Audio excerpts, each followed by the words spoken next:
À toutes et à tous, bienvenue au Royaume du Christ TV. Il s'agit de la télévision pour l'unité et l'organisation du Royaume de Dieu. À ce micro, votre serviteur, l'homme de Dieu député de Mal.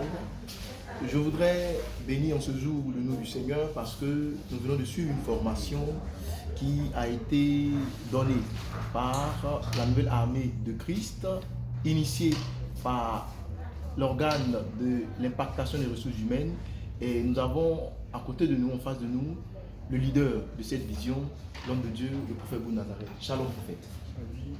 Sois béni. Amen. Alors, comment allez-vous? Tout va bien, par la grâce de Dieu, avec tout ce que nous venons de voir, c'est de louer le nom du Seigneur. Bien, nous avons été témoins d'une formation à l'égard des couples pastoraux. Dites-nous concrètement, quelle est la place du couple dans cette vision que Dieu vous a donnée? Soyez bénis, peuple de Dieu, que la grâce du Seigneur soit sur nous. L'organisation du royaume de Christ, préparer le retour de notre Seigneur Jésus-Christ de Nazareth. Nous savons que l'histoire de l'humanité est partie par le couple adamique. C'est à partir de ces deux-là que le mal est venu dans ce monde et qui a engendré le plan B de Dieu pour ramener l'humanité à lui. Donc nous sommes dans ce temps dernier. Donc Dieu veut finaliser son projet de réorganiser son plan avec l'homme. Alors la femme et l'homme sont obligatoires dans ce projet de l'unité du corps du Christ.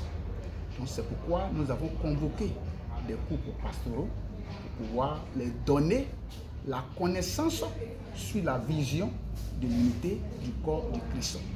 Comment l'homme et la femme doivent se mettre en tant que des serviteurs et des servants de Dieu pour pouvoir accomplir cette volonté finale de Dieu sur la terre des hommes. Donc voici pourquoi nous les avons appelés. Ils sont très importants et capitaux dans ce que nous sommes en train d'organiser.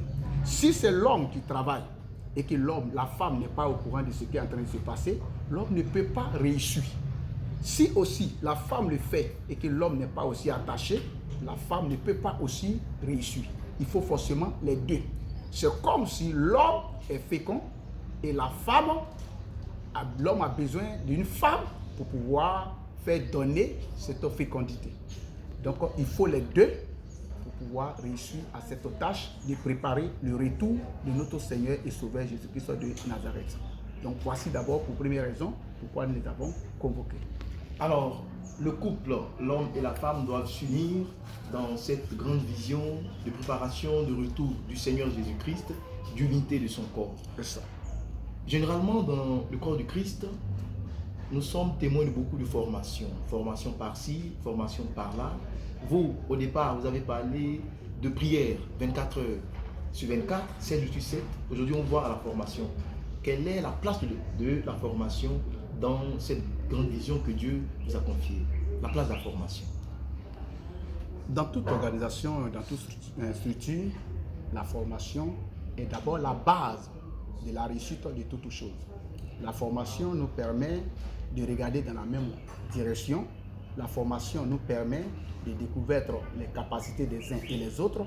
La formation nous permet de pouvoir vraiment savoir, vraiment mettre ce que j'ai comme talent à la disposition de la chose pour que la chose réussisse. Donc la formation est primordiale dans toute organisation. Donc dans cette formation, c'est d'abord la révélation de la volonté finale de Dieu pour les hommes sur la terre après la chute de l'homme.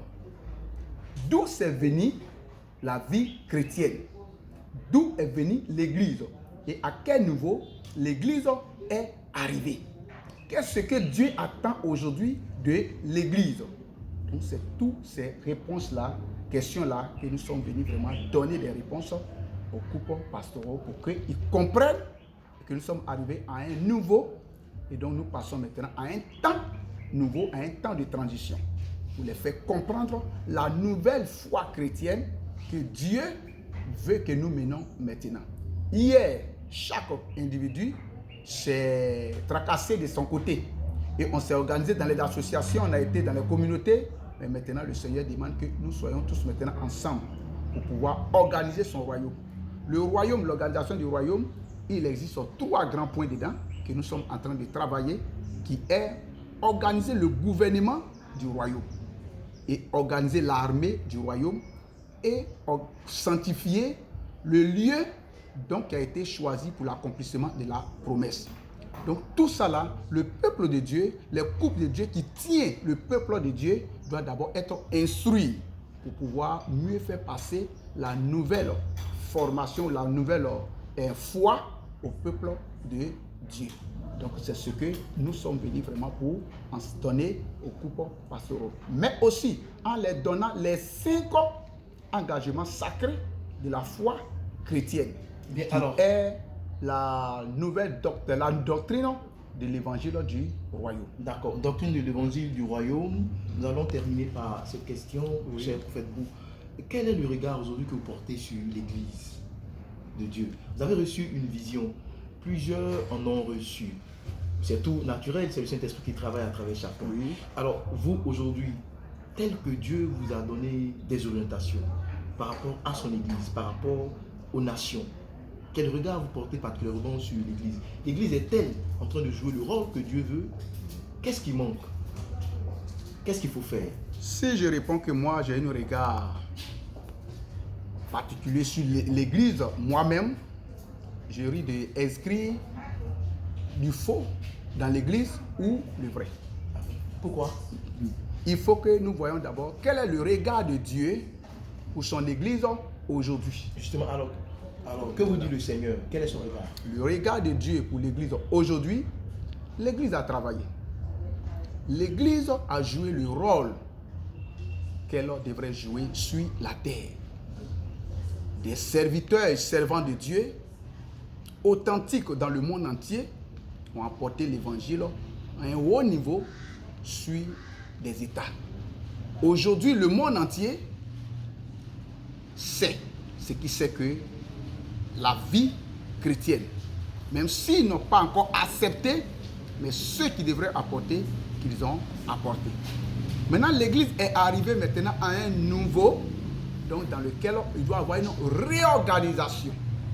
Donc c'est cette réorganisation que le peuple de Dieu ne connaît pas et que chacun est en train d'exprimer encore à une autre manière. Donc il faut maintenant les faire comprendre cette nouvelle manière que Dieu veut que cette génération lui serve. À partir de là, tous ces hommes de bonne foi qui sont dans le royaume de Christ, alors ils se lanceront et on bouleversera le monde entier. Alors donc, l'Église a joué le rôle qu'il devrait jouer. Alors donc Dieu vous a révélé le schéma qu'il faut que l'Église soit réorganisée, si je comprends bien. Exactement. C'est ce qui fait notre particularité. D'accord. Toute personne parle du retour de Jésus. Toute personne parle d'organisation. Mais la structure, l'organisation qu'il faut même pour le royaume, plusieurs n'en ont pas. Et c'est ce que nous avons reçu et que nous sommes en train de présenter aujourd'hui à l'église de Jésus-Christ de Nazareth pour que nous tous, on soit organisés dans cette foi nouvelle, comme le dit dans Éphésiens chapitre 5, pour que nous parvenions maintenant à la connaissance du Fils de Dieu, qui est Jésus-Christ de Nazareth. Donc, c'est cette organisation-là que nous sommes en train d'instruire maintenant les hommes de Dieu et les épouses. Merci, prophète Bou. Merci. Encore une fois, nous bénissons notre Seigneur pour cette interview. D'autres occasions nous seront données avec le prophète pour davantage d'élucidation par rapport à la question du royaume, à la question du retour du Seigneur, à la question de la position de l'Église. Dieu nous bénisse et shalom à vous. Merci.